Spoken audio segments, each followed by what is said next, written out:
Hello everyone, welcome you all complete revision in 9 minutes. So आज हम अपना Hindu analysis नहीं करेंगे और आप सभी को सबसे पहले हैप्पी रक्षाबंधन, क्योंकि आज हम हिंदू एनालिसिस की जगह, ऑल्दो मैंने हेडिंग वही डाल दिया है, हम अपना हिंदू एनालिसिस की जगह जो हमारे पूरे साल में इंपॉर्टेंट टॉपिक्स बने रहते हैं न्यूज में, या आप कोई भी एग्जाम उठा के देख लीजिए, आपको उससे रिलेटेड क्वेश्चन जरूर मिलेगा।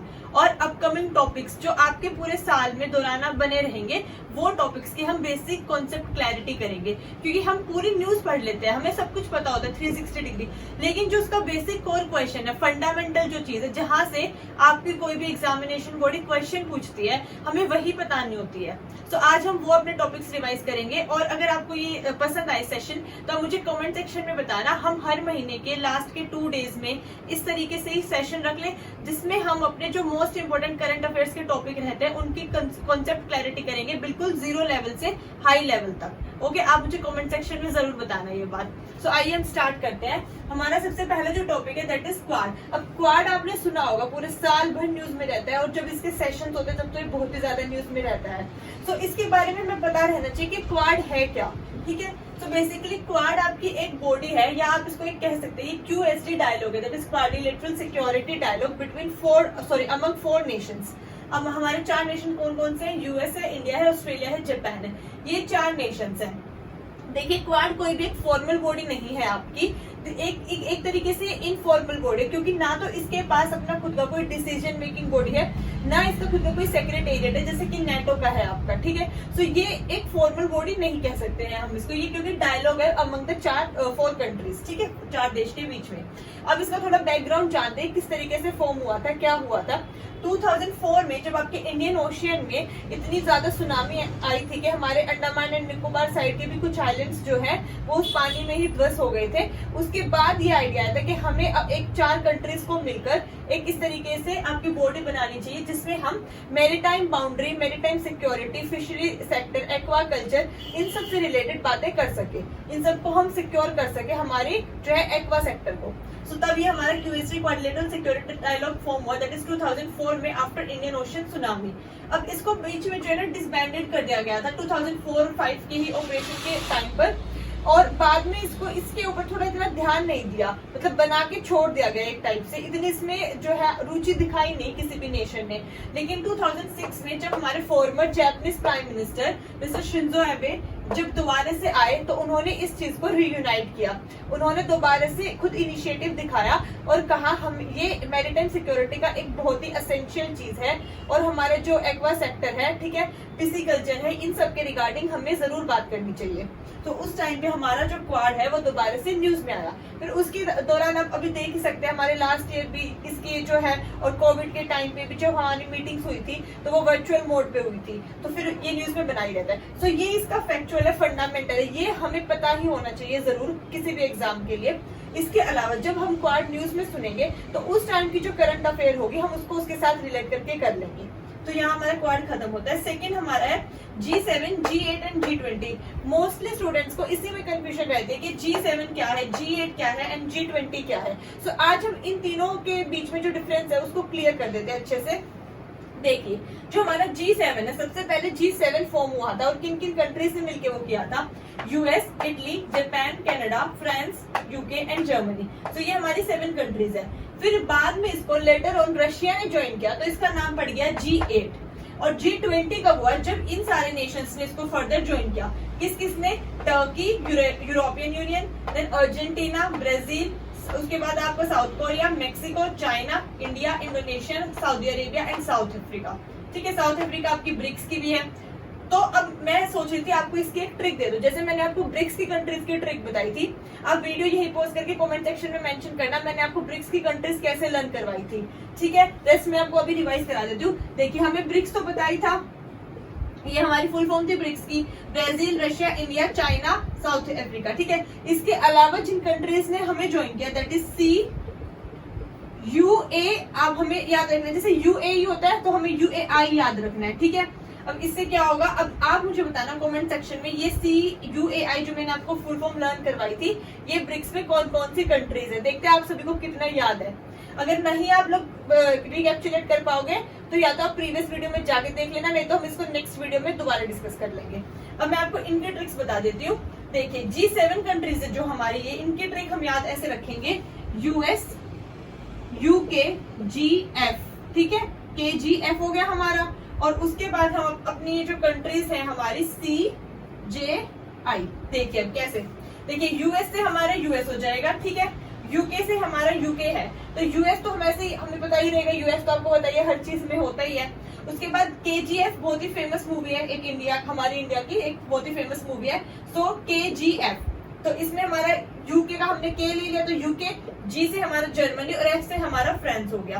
Then CJI, chief justice of India, सभी को फुल फॉर्म पता ही है, लेकिन हमारी यहाँ सीजेआई की फुल फॉर्म अलग रहेगी, that is Canada, Japan and Italy. तो अब हमें 7 कंट्रीज याद होगी। अगर हमसे कोई पूछे इनिशियली G7 जब फॉर्म होता तब हमारे पास कितनी कंट्रीज थी, सो 7 थी, दैट इज यूएस, केजीएफ और सीजेआई। फिर रशिया ने ज्वाइन किया, और उसके बाद G20। आप एक बार बस 2 बार इनको पढ़ लीजिए, मैं चाहती तो आपको इनकी भी ट्रिक्स दे देती, ठीक है, लेकिन थोड़ा आपको खुद भी माइंड पे जोर डालना चाहिए, कोई मुश्किल नहीं है। Turkey, European Union, then Brazil, South Korea, Mexico, China, India, Indonesia, Saudi Arabia, South Africa, ठीक है।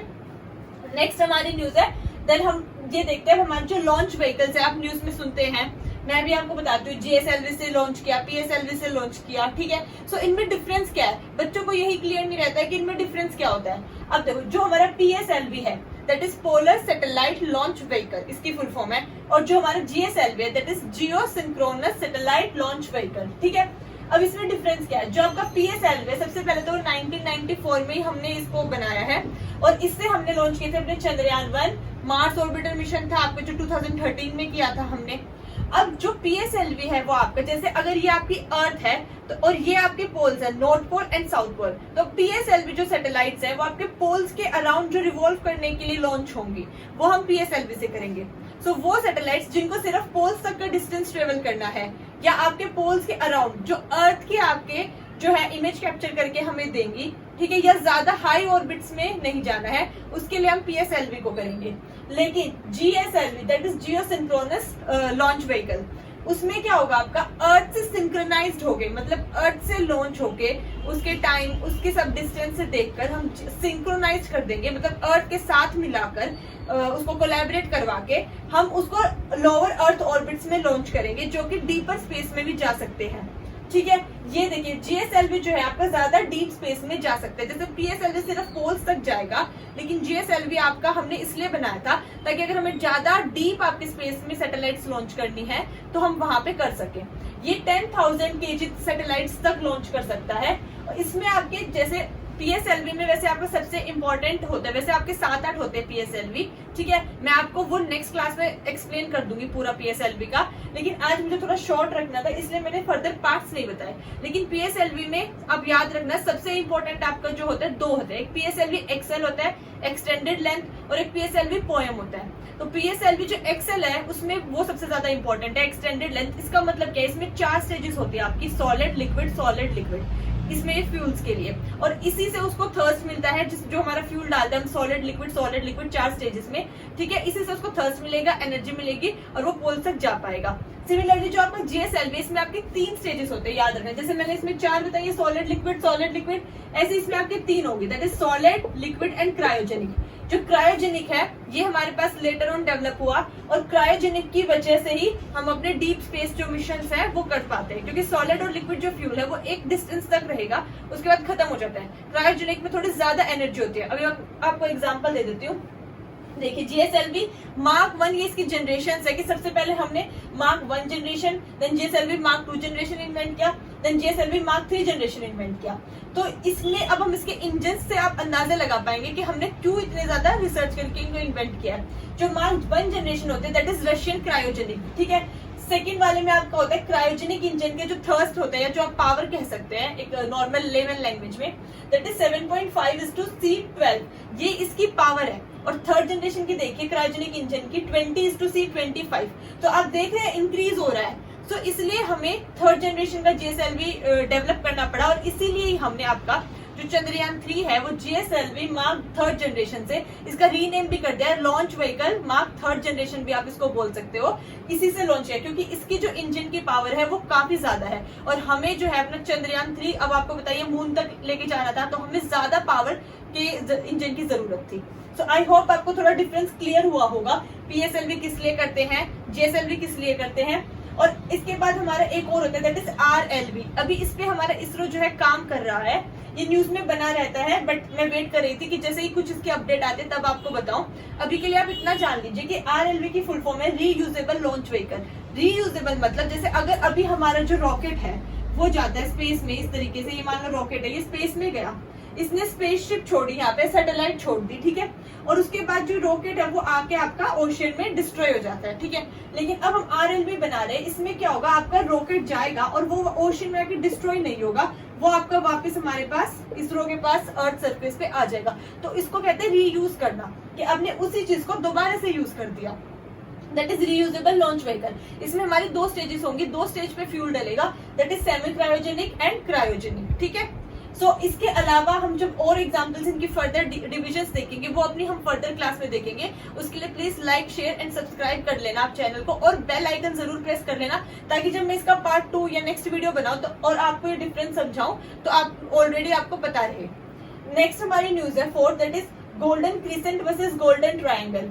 ये भी न्यूज में बहुत चलता है और IR सिक्योरिटी, इंडियन सिक्योरिटी के जो है हमारे मैटर के लिए तो काफी इंपॉर्टेंट है, क्योंकि यहाँ से जो है आपके ड्रग सप्लाई होते हैं काफी ज्यादा। कैसे, अब देखो जो हमारा गोल्डन ट्रायंगल है उसमें कौन कौन सी कंट्रीज आती है हमें पता रहना चाहिए, that is Burma, Thailand, Laos जो नीचे, और साइड में जो हमारा वियतनाम है। वहां पे आपका जो ड्रग्स है वो काफी ज्यादा ग्रो किया जाता है, काफी हाई अमाउंट में, ठीक है, सभी टाइप्स का, और वो वहां से ये लोग सप्लाई करते हैं ईरान, पाकिस्तान, अफगानिस्तान को, और बीच में फिर इंडिया भी आएगा। इस वजह से इंडिया में भी ड्रग्स स्मगलिंग के जो केसेस है नियर सी पोर्ट्स वो देखे जाते हैं, क्योंकि हमारा गोल्डन ट्रायंगल से गोल्डन क्रिसेंट कंट्रीज इस तरीके से लिंक होते हैं और ये लोग ड्रग स्मगलिंग काफी ज्यादा हाई अमाउंट में करते हैं, और इंडिया बीच में आता है, हमारा प्यारा महान भारत जो है, ठीक है। तो क्या होता है कि वो इस तरीके से जब लेके जाते हैं तो इंडिया में भी काफी ज्यादा ड्रग स्मगलिंग के केसेस नियर सी पोर्ट्स मिल जाते हैं। नेक्स्ट हमारा लास्ट जो न्यूज है आज के लिए दैट इज आदित्य L1। वैसे ऑलरेडी मैं आपको ये कल और हमारा पिछले 3-4 दिन से टॉपिक चल ही रहा है, लेकिन हमारे साथ रोज न्यू व्यूअर्स जुड़ते हैं तो मैं इनके लिए दोबारा एक्सप्लेन कर देती हूँ। यहाँ पे साइड में बता देती हूँ आदित्य L1 का। हमारे पास बेसिकली 5 लैग्रेंज पॉइंट्स है, जिसमें से हमारा L3, L1 और L2 यहाँ है, ठीक है। यहाँ हमारा सन आ जाएगा, उसके बाद यहाँ हमारा L4 और L5 लैग्रेंज पॉइंट है, इसलिए इसका नाम है आदित्य L1, क्योंकि जो हमारा आदित्य होगा जो सन के लिए स्टडी करेगा उसको हम यहाँ L1 लैग्रेंज पॉइंट पे प्लेस करेंगे। ये हमारी अर्थ है, ये हमारा सन है, और इस ऑर्बिट का ये जो नाम है इसका नाम है हेलो ऑर्बिट, आप इसको हेलो बोल सकते हैं, ठीक है। और यहाँ पे हमारा L1 पे आदित्य प्लेस होगा जो कॉन्टिन्यूसली सन को स्टडी करेगा। हम इसको L2 पे इसलिए प्लेस नहीं कर सकते क्योंकि जब मून अर्थ के अराउंड रिवॉल्व करेगा तो ये मून के जो है मून इसके सामने आ जाएगा। L4 और L5 हमसे काफी डिस्टेंस पे इसलिए प्लेस नहीं कर सकते, और L3 पे इसलिए नहीं प्लेस कर सकते क्योंकि वो सन के बिहाइंड है, तो बहुत ज्यादा एनर्जी देनी पड़ेगी हमें वहां तक भी पहुंचाने के लिए। सो L1 is the best option जहाँ पे हम आदित्य को प्लेस करें, ताकि वो सन के हैपनिंग्स जो होती है, सन में कोरोनल मास इजेक्शन क्यों होता है, सोलर फ्लेयर्स क्यों होती है, ये सब हमें स्टडी करके बता सके। सो आई होप आपको आज का लेक्चर काफी इन्फॉर्मेटिव लगा हो। Then please like share and subscribe the channel, और बेल आइकन जरूर प्रेस कर लीजिए ताकि आपको इसका नेक्स्ट पार्ट बहुत इजीली पता चल जाए। थैंक यू सो मच, जय हिंद।